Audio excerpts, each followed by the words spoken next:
Hi guys, Jackie Wells here with the Wells Homestead. A little history. I am 44 years old. I have a wife, 2 kids left at home out of 7. We live in small town Missouri, Lebanon, Missouri as a matter of fact. And you know, for many years I have thought and wondered and dreamed, sorry about the sun, of farming, homesteading. And I've sat around and I have dreamed and drawn plans for homesteads for many years, and always thought, hey, you know what? One of these days I'll have the money to buy the acreage, and man, I've got big plans about what I can do for my homestead. Then, here a few years ago, here in small town Missouri, we had a big cattle company come in and really drive the land prices up, and it was really quite disheartening. Man, I really wanted to homestead, and I couldn't figure out what I was going to do. But one day I'm going to get her done. And then I've been watching a lot of YouTube videos on homesteading and how to do it and what to do, and man, I really wanted to get into it, and I didn't know how because I couldn't afford the land. And then I got to watching Homesteading with Austin and his family, and Austin said something one day in a video that was also echoed in videos by Lumina Acres, and you don't have to have big piece of land. You don't have to have a big property that you can farm on. Homesteading is about being self-sufficient and doing it with what you have, providing for yourself. The global pandemic, the coronavirus, has really brought that home for us, and you know, it's something that I want my whole family to enjoy and be able to take a part in. And my wife is handicapped. She's in a wheelchair due to a stroke she had in 2019, and I wanted to make her a part of this and make it as friendly for her as I could. So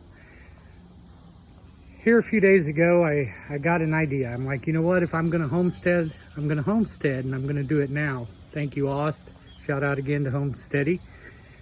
I work an outside job. I work at a boat factory here in town, and I got this brilliant idea because we get these motors for our boats on pallets.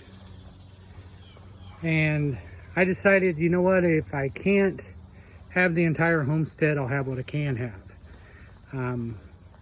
Read up on the ordinances here in my town, and found out that we could have, you know, basically whatever kind of animals we wanted, as long as our neighbors didn't think them to be a nuisance, and we were well taken care of, and they didn't create health issues. And so we made a decision, my wife and I, that we were going to start off with chickens, rabbits, and a greenhouse. Got started this fall. As a matter of fact, I started about a week ago. Here it is, August. Well, it's August. My birthday's Wednesday. It'll be the 25th. So,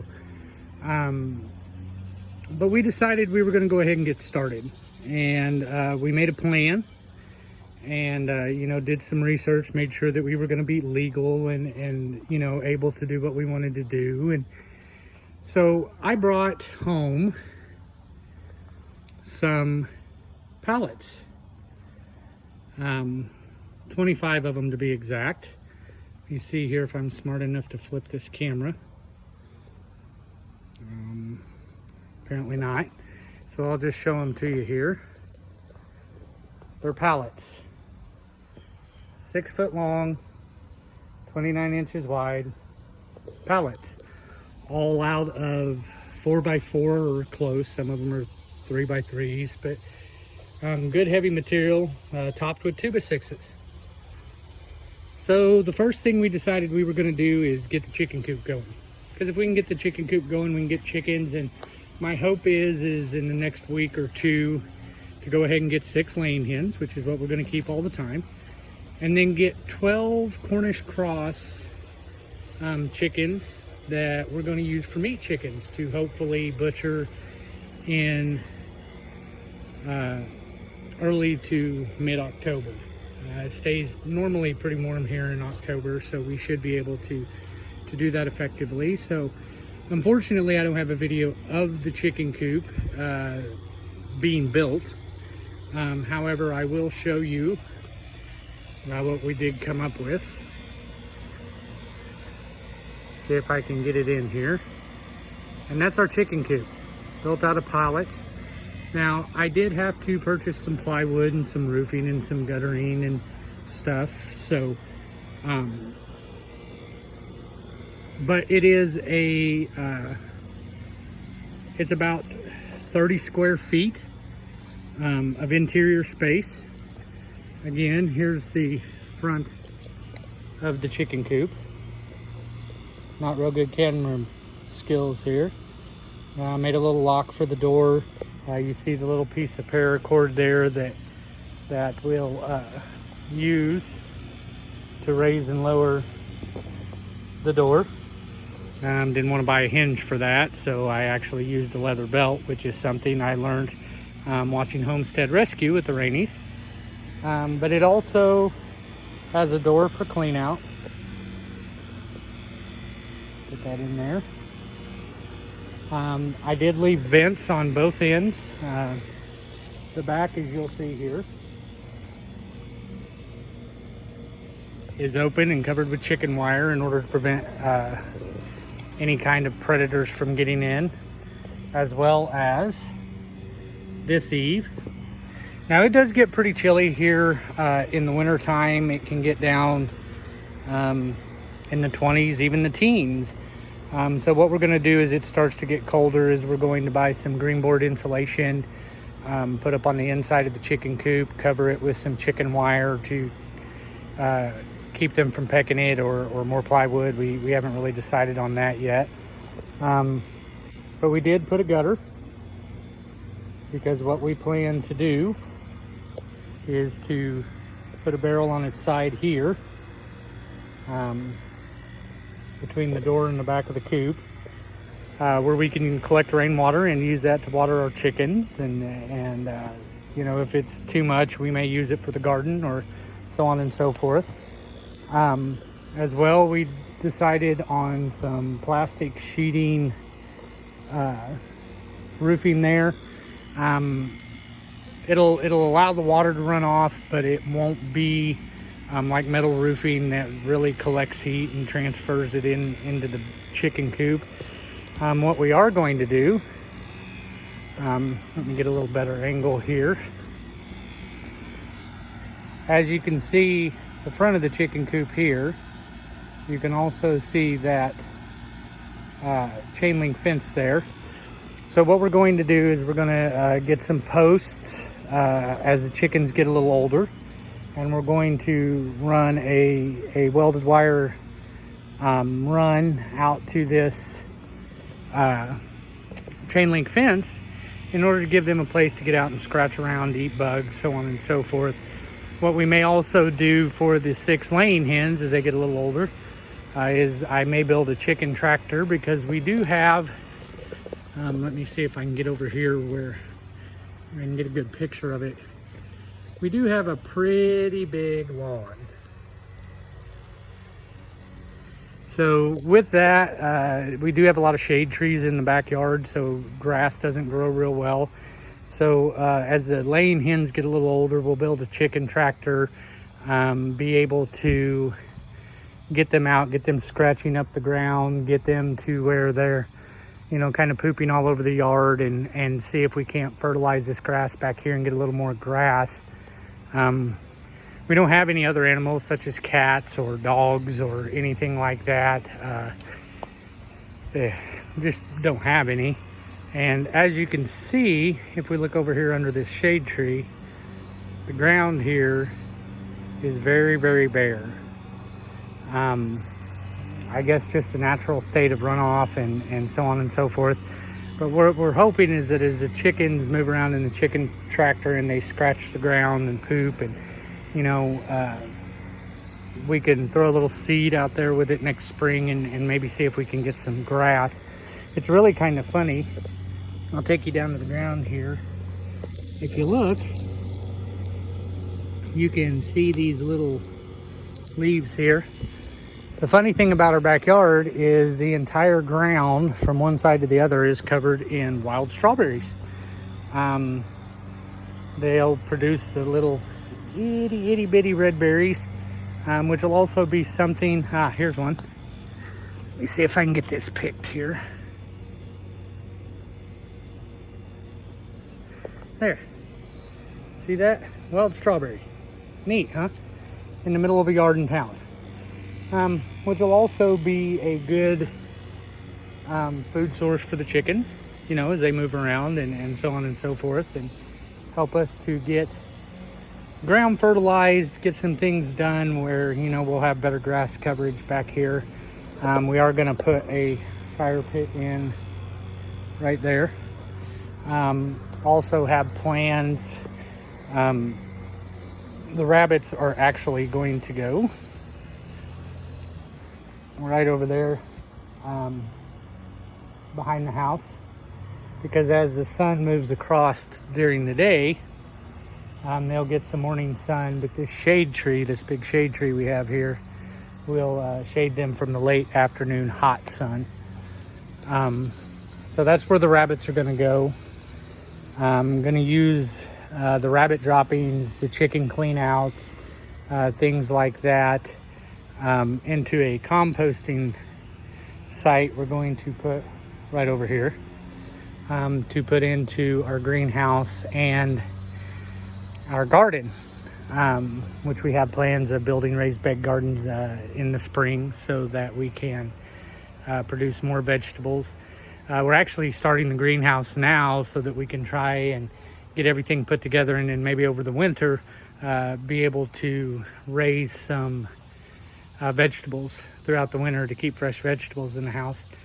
But this is the introduction to the Wells Homestead. The next video will be about building the greenhouse.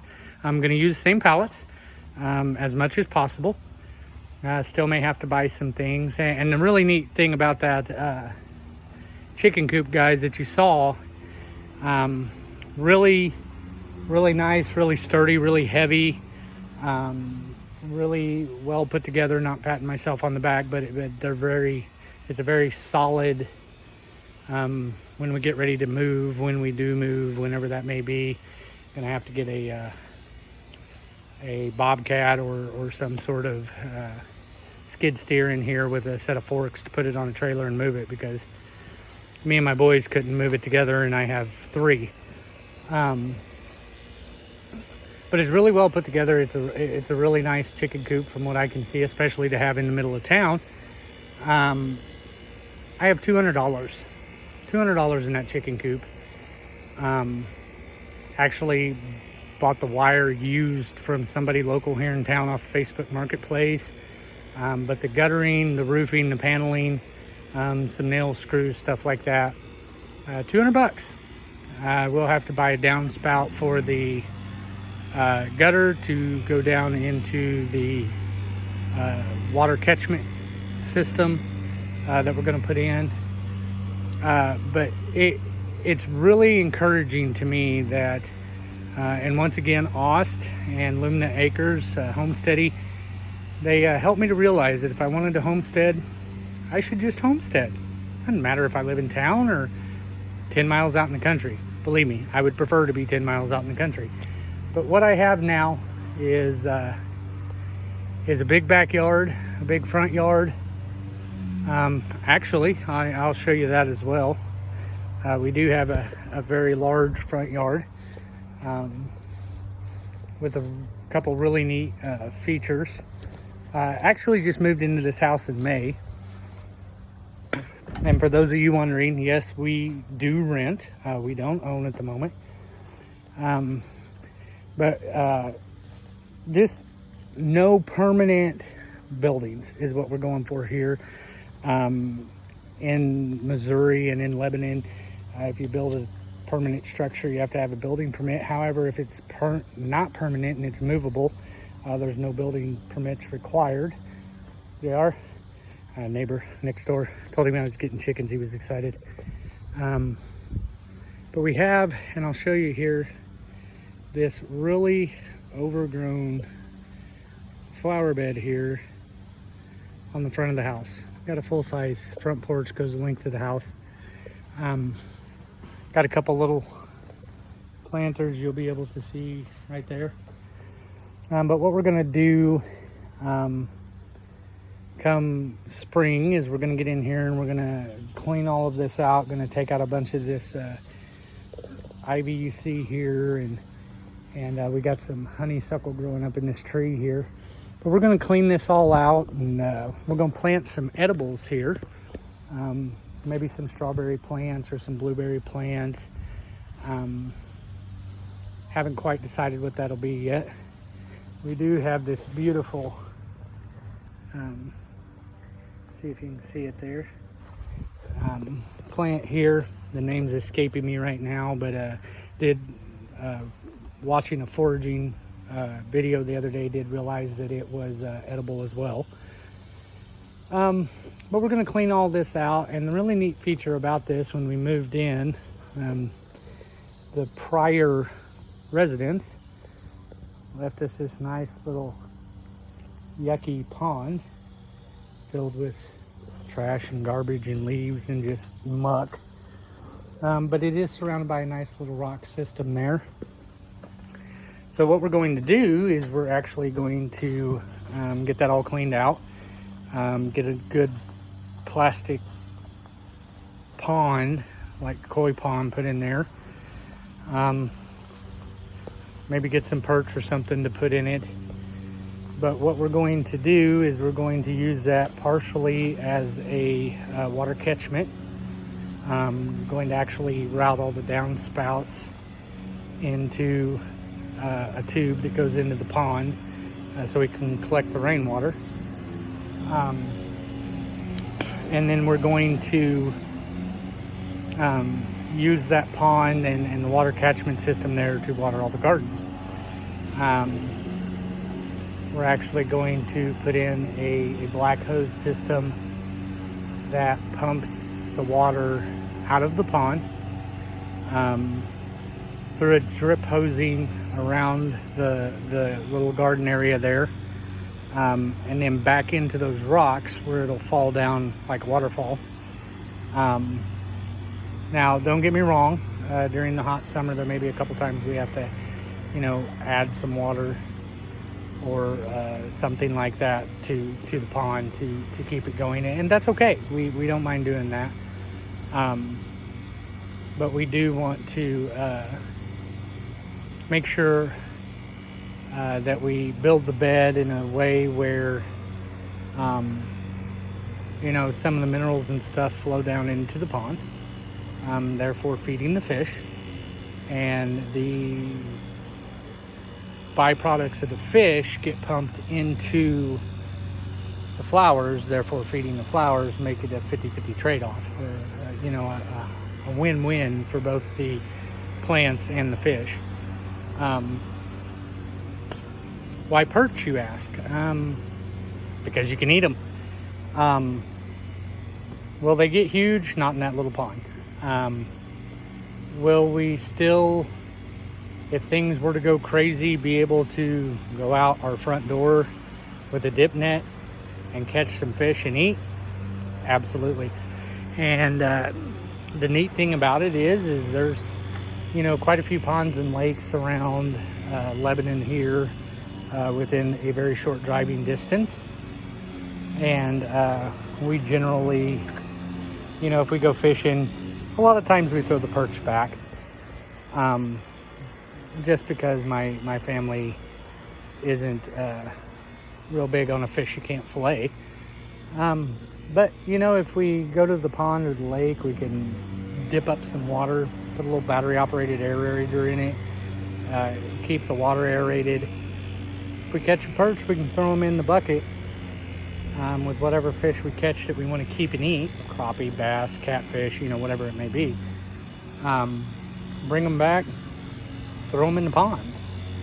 And it's kind of like putting your money in a savings account. You can bring the perch back from the lake or the ponds or whatever and throw them in that pond and stow and save away so that, in case of a rainy day, have a meat source. You will notice, as you look here, the front of the chicken coop is quite a ways off the ground. I actually did the placement of the chicken coop intentionally. The water, when it rains here, actually runs from where the greenhouse is going to be down to the neighbor's yard in front of the chicken coop. Quite a little bit of runoff, actually. When it does rain, well, we're on a big hill that runs down to a street down there. So was going to originally put the chicken coop over here under this tree, kind of fence in that area to give them a run. But the only place I could put the chicken coop was up against the tree, and it would have to be sideways, and then any runoff could potentially unsettle and unlevel and cause foundational issues with the chicken coop. The way we have it here, we actually have it set up and leveled, and it is level, by the way, perfectly. But the water will actually run right under the chicken coop, through the chicken run, and on down like it naturally does now. I know this has been kind of a long video here, guys. I appreciate you. Like I said, this is the introduction to the Wells Homestead. I'm gonna start sharing a lot more videos on YouTube. Try and get a following, show you guys where we are, what we got going on, what we're doing. Even talk to the wife about bees, but we're going to get this thing up and going, because homesteading is about being self-sufficient, and there's no better place to be self-sufficient than where you are right now. I thank you guys. I hope you have a blessed day. Please come back and see us, keep up with us, ask questions. Actually grew up farming most of my life. My mom and dad were not farmers, but my maternal grandmother was. My maternal great-grandparents were, had a lot of friends, worked on a lot of farms, hauled a lot of hay. So I've actually been brought up very much so in the farming life and in the farming way of doing things. And, that may be why this self-sufficient thing and homesteading is so important to me. It is getting back to my roots, not only the roots of our country and how we were formed, but it's my roots. This is my heritage, my family's farming their own vegetables, their own corn, their own chickens, their hogs, or this is getting back to my roots. But it's also a sense of pride knowing if something were to happen tomorrow and the entire world fall apart, my homestead, with my love for hunting and being able to fish, I can provide for my family. There's a big run on toilet paper, though. I'm not using leaves. I'm just not going to do it. But anyway, I just thank you guys for stopping by today and looking at my video. Share it up, share it on Facebook, share it around, and we'll begin this journey together, because that's what the Wells Homestead is all about. The homesteading journey where you are. Have a great day and God bless.